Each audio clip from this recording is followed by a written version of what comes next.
aujourd'hui je vous retrouve pour la vidéo de l'année puisqu'il s'agit de la rétrospective 2014. Alors voilà, je reprends un peu le principe de l'année dernière. Vous avez droit au contenu écrit et donc à la vidéo où je vais vous présenter mes coups de cœur livresques, mais aussi mes déceptions, ce que j'ai retenu en adaptation cinématographique, en série et en musique. Et puis bien sûr on termine par un petit mot sur le blog. Donc voilà, un joli petit programme pour cette vidéo qui j'espère vous plaira. Et on commence tout de suite avec donc mes coups de cœur de cette année 2014 qui a été très bonne en lecture. Donc voilà, je me suis lancée comme challenge Goodreads de lire 60 livres cette année et mais voilà, en fait j'en ai lu quasi 16 de plus, donc on en est à 76, 76 pour mes amis français, ce qui est vraiment, on va dire, remarquable pour moi parce que c'est la première fois que je lis autant sur une année. D'habitude ça tourne autour des 50 et puis voilà, j'avais envie d'un petit peu me dépasser et là franchement je me suis surpassée. Donc voilà, dans ces 76 lectures, eh bien, il y a eu beaucoup de coups de cœur que je vais vous présenter tout de suite. Et on va commencer par la sortie Young Adult de cette année qui m'a fait pleurer, que j'ai trouvé fantastique. Rien que d'y penser, j'en ai des frissons quand je repense vraiment à tout l'épilogue, tout ça, c'était grandiose. Donc voilà, je vous présente forcément le tome 6 de TMI, de Mortal Instruments, donc City of Heavenly Fire, dont je vous ai déjà parlé plusieurs fois. Voilà, pour moi ce tome c'est juste de la bombe, c'est le tome parfait, le meilleur tome de la série. Il regroupe tout ce qu'il faut, une bonne dose d'adrénaline, les personnages qui ouvrent enfin leur cœur, une excellente conclusion, un épilogue magnifique. Voilà, c'était juste le livre vraiment young adulte que je retiens cette année. C'est vraiment TMI qui est pour moi la lecture magique. Donc j'ai vraiment hâte que vous, lecteurs français, vous le lisiez. Il sort bientôt donc chez Pocket Jeunesse. Normalement c'est en juin 2015, donc surtout retenez bien. Alors ensuite, mes coups de cœur, on continue dans les coups de cœur young adulte puisque j'y suis, avec une auteure qui m'a fait complètement vibrer cette année. Je pense qu'il n'y a aucune surprise avec elle puisqu'il s'agit de Jennifer Armentrout. Et la saga que je retiens d'elle cette année, bien qu'elle ne soit pas sortie en 2014, moi je l'ai complètement dévorée. C'est bien sûr The Covenant, voilà, qui comprend 5 tomes, donc je vous montre le premier. Je vous ai fait un conseil livresque si ça vous intéresse, mais en tout cas je vous la conseille fortement parce que cette série m'a vraiment surprise de bout en bout. Elle a une mythologie géniale, des personnages fantastiques. Voilà, ça m'a beaucoup surpris, la fin est vraiment impressionnante. J'ai dévoré donc quasiment tous les tomes cet été et ça a été une grosse claque. Donc voilà, je retiens surtout cette série de Jennifer Armentrout, bien que j'en ai lu beaucoup. Et d'ailleurs, puisque on est avec elle, eh bien je vous montre mon autre coup de cœur de cet auteur qui est Jeu de patience. Voilà, que j'ai adoré, qui est plus ici New Adult. Voilà, c'est une série, enfin un livre qui m'a fait vibrer et ressentir beaucoup d'émotions. J'ai adoré le couple Cam-Avery, voilà. Et puis il y a toujours ce truc addictif chez Jella et franchement, Jeu de patience ne déroge pas à la règle. J'ai très hâte de lire le second tome que j'ai dans ma pile en VO. D'ailleurs donc le deuxième sort en français en février. Si vous n'avez pas encore lu ce roman, je vous le conseille parce qu'il est tout simplement magnifique. Alors c'est vrai que la trame de fond peut être un peu classique pour un new adulte, mais franchement les émotions et les sentiments sont là. Donc ça en fait un incontournable dans son genre en tout cas. Alors une autre auteure qui m'a fait vibrer cette année, encore une fois il n'y a pas de surprise si vous me suivez de près, eh bien il s'agit bien sûr de Colleen Hoover.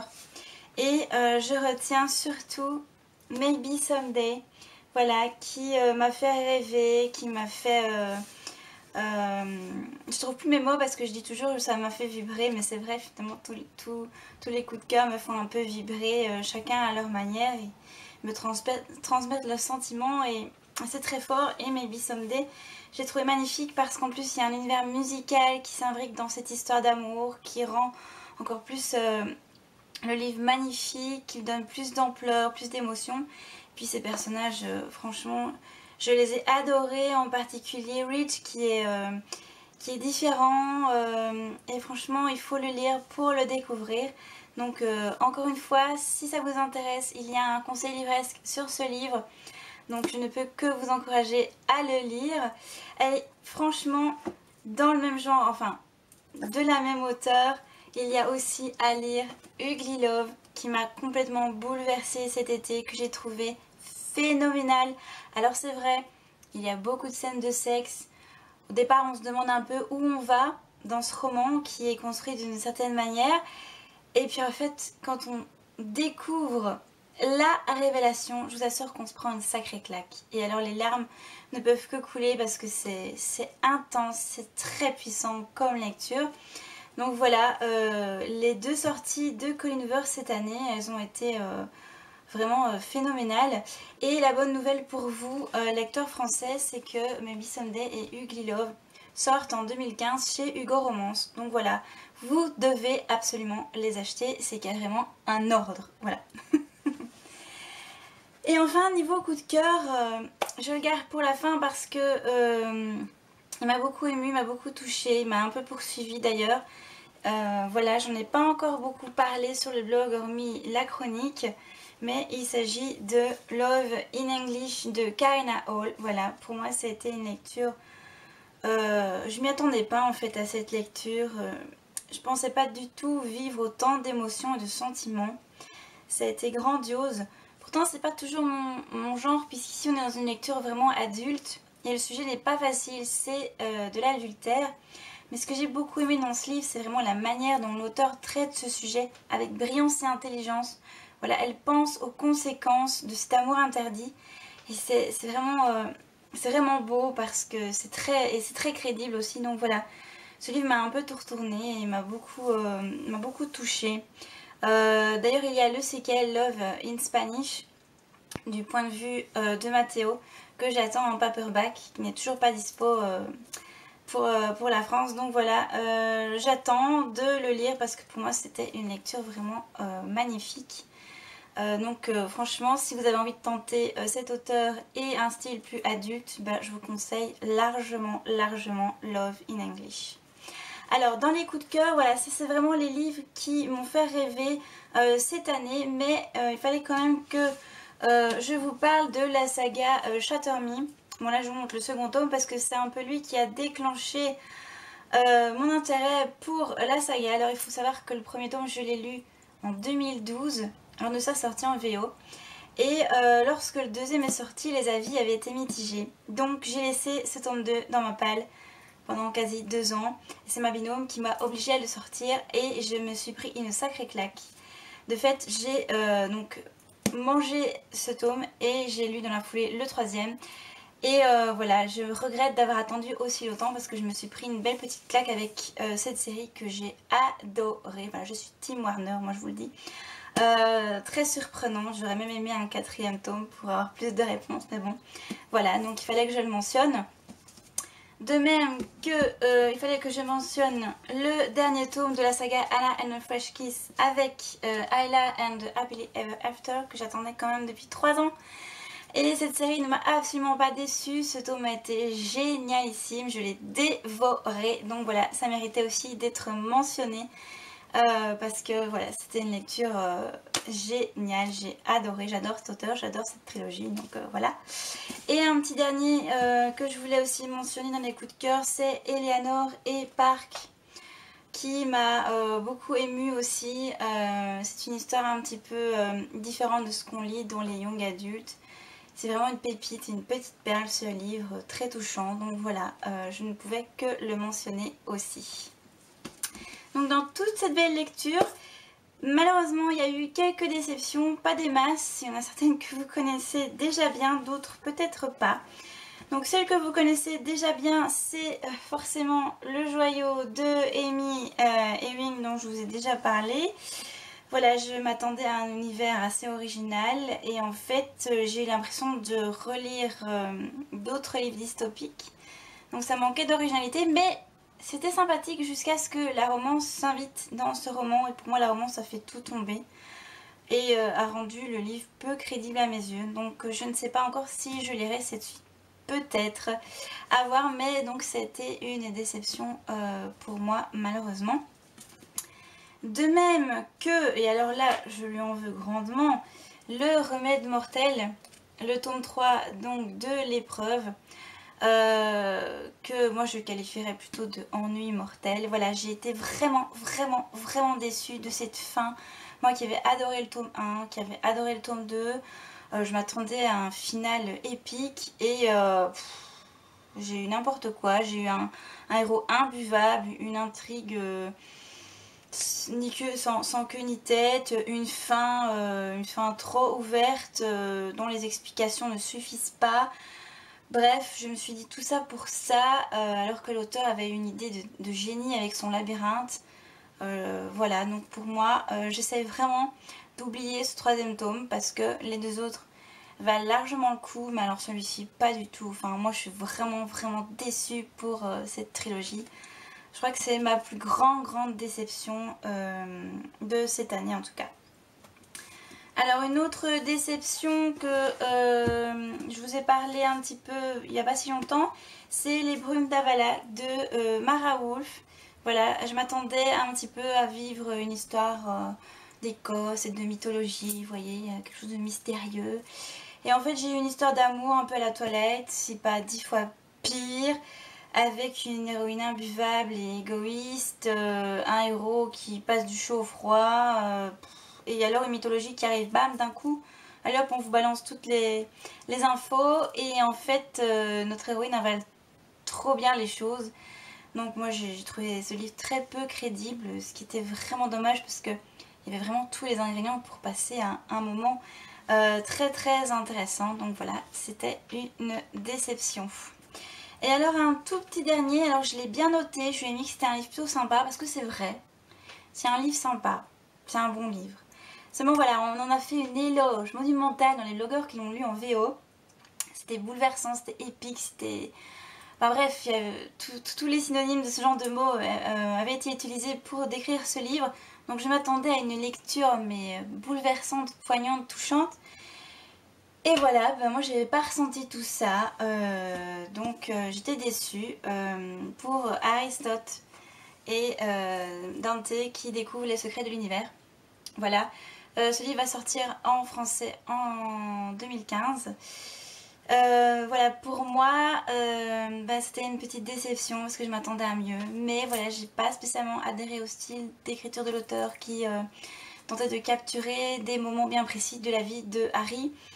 Et ce dernier était assez difficile à supporter parce que c'est un ado en colère qui se pose plein de questions, tout le temps les mêmes, et là il les ressasse, il les ressasse, il les ressasse. Et bon, au bout d'un moment c'est un peu lassant, c'est un peu déprimant, l'atmosphère est un peu lourde.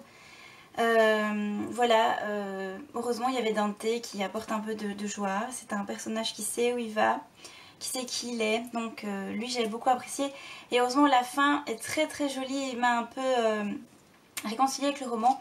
Mais donc voilà, je le classe dans les déceptions de cette année parce que j'en attendais énormément, j'attendais un truc énorme et je l'ai pas eu.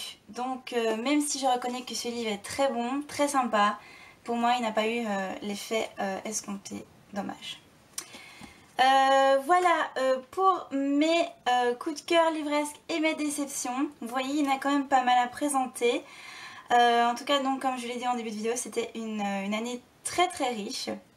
Mais elle ne s'arrête pas au livre parce que voilà, ma petite fierté de cette année, c'était de vous dire merci de me suivre sur cette chaîne YouTube parce que cette année elle a pris vraiment énormément d'ampleur. On est quasi 560.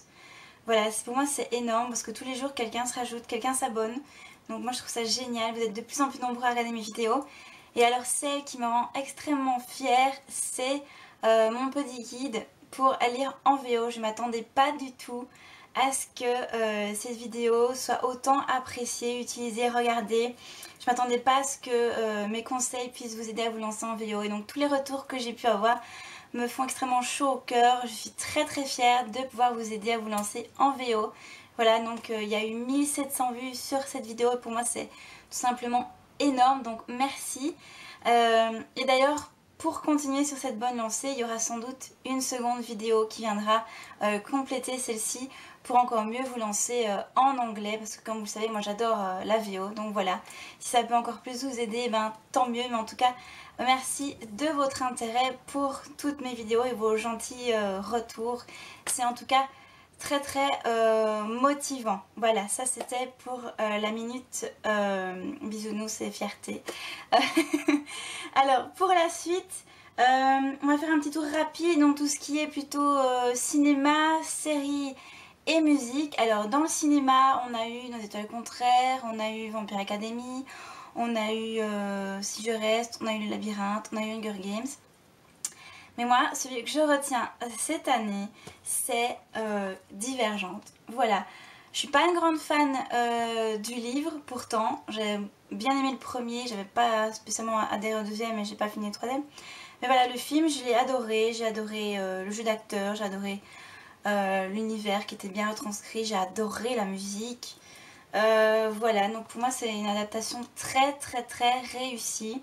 Donc c'est celle que je vais retenir cette année en 2014. C'est donc Divergente. Alors niveau série, j'en ai pas regardé de nouvelles sauf une. Et heureusement elle m'a tapé dans l'œil.